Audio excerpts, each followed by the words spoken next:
Well, hello everyone. So let's talk about 10 tips for painting loose watercolors. So loose watercolors is probably one of the most requested things that I get from my students that they want to learn, and it's also a 2026 trend.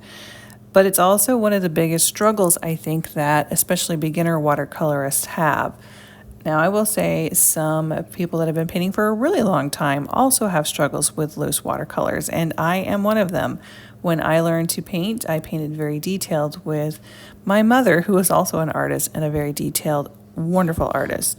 So going loose is very different, isn't it?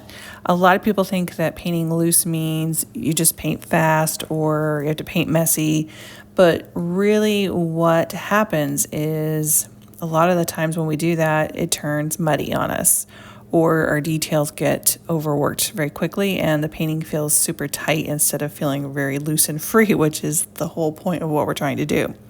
So in today's video, I wanted to share some tips with you, 10 of them to be exact, on ways to loosen up your watercolor while keeping your colors clean, especially if you tend to overwork your paintings like many beginners do.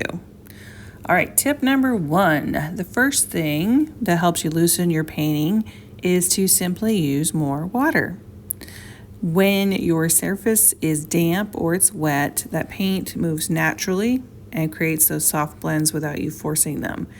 And now if your brush is too dry, you start, moving the paint around too much or scrubbing the paint, and that's when the paintings really tighten up very quickly.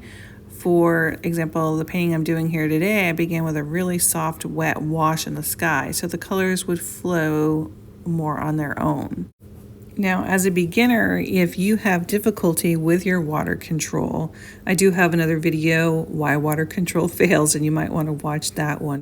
I also want to mention, while I am doing this one, the background is all kept wet into wet for that first stage of layers. So going into details at this point would not be good because it's going to all move and blend and bloom, so you're not going to see those details. All right, and that leads right into tip 2. Think shapes, not details. So one habit that makes watercolors stiff is starting with those details too early. So instead of painting these trees right away, I am just thinking about those big shapes first. I'm thinking about the sky, the land, the water, the light and the dark areas. I have popped in a few background trees in there. So again, I blocked it in. There are really not much for details here yet. Just some very loose shapes. And I'm going to build on those shapes, on those simple shapes. So those details are going to come a little bit later. And at this point of the painting, you can see I did dry it, so it's not quite as wet in there. And you can see I'm kind of testing out those little shapes of those trees, giving them a little bit more detail now. All right, let's talk about tip 3. You want to let the paint move. This part can feel really uncomfortable at first, letting the watercolor do its thing. So after placing down color, and in real time on this one, I do share this on Patreon, so you can check that out if you want to see the full tutorial and have me walk through the whole thing with you. But I do pause before I touch it again, and there's a little bit of chatter that I'm talking through as I'm waiting for that water to dry a little bit. So you want to watch how that pigment spreads and how it softens those edges naturally. So some of the best texture happens when we step back instead of stepping in. Now these are granulating watercolors, so it's even more important to not mess around with them too much as they start to dry. All right, let's talk about tip 4. Tip number 4, you want to let your colors blend on the paper. So instead of mixing the perfect color on your palette, try dropping in colors into those wet areas. And I did that again in that background or the sky area. I touched the blue onto the damp wash. I let it kind of move and merge naturally. And then I added a few other colors for variation to keep it very loose. And it feels a lot more alive. You can see where I left the center of that completely white. And because it's wet, things are going to still move a little bit. And if you have too many colors going on that aren't cohesive, you can overmix this very easy, and that is one of the fastest ways that you can create mud. So I am using a very cohesive color set that is from Mission Gold Paints, and all of these paint colors blend beautifully together. There's only 5 of them in this kit. So I know that pretty much nothing is going to make mud for me except for using the coffee color brown in this one. All right, tip number 5, try using fewer brush strokes. As a good rule for loose watercolors, fewer strokes, more intention is going to help you out. If you find yourself brushing your paints back and forth, you want to pause. One stroke, confidently, usually looks more natural than if you're doing several corrections. Tip number 6, try granulating colors and use them to your advantage. That's what I'm using here, and they are amazing for loose work because they create a lot of texture automatically as they start to dry. Again, I think I talked about this briefly before, you don't want to overwork them.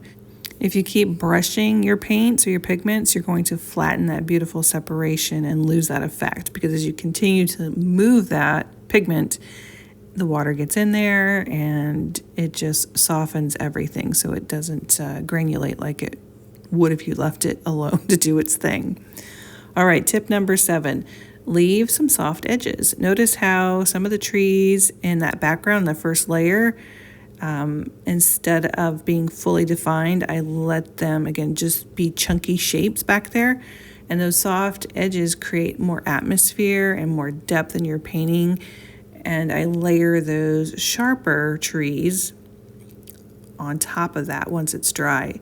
So if everything has a sharp edge on it, the painting is going to feel too busy and too tight. This will give you a little bit more depth in your painting. All right, tip number 8, leave space unfinished. I think one thing that beginners often do is they fill every single space. So loose watercolor actually needs those quiet areas, places where the eye can rest. So you want to leave some of those areas lighter or softer, those sections like again in the center of the sky. It's going to make those detailed areas stand out a lot more. Tip number 9, and we talked about this a little bit, add your details last. Now I'm adding all of the little darker trees, the grass area in the front, the birds. These small areas of contrast anchor that painting, but notice I'm not adding detail everywhere, just enough to guide the viewer's eye. And number 10, stop early. This might be the hardest tip of all because you have to stop before you think you're finished. Most muddy paintings happen in the very first few minutes when we keep adjusting and fixing them. And loose watercolor often looks best when you leave a little bit of mystery. Loose watercolor isn't about painting perfectly. It's about learning when to guide that paint and when to let go. So if you struggle with your muddy colors or you're overworking, I want you to try focusing on just 1 or 2 of these steps in your next painting and let me know how different it feels for you. If you would like more real-time paint-alongs and deeper sessions, come over to Patreon, try the 7-day free trial that we have going on over there, and hopefully you love it and you'll want to stick around. But I do share regularly over there inside my membership, and if this has helped you, let me know which tip you want to try first. All right, make sure to like and subscribe, hit the little bell for notifications to get your emails when I send out a new video. And we will see you guys in the next one. Have a great day and keep painting. And if you want to learn a little bit more about granulating watercolor pigments, you can check out my playlist.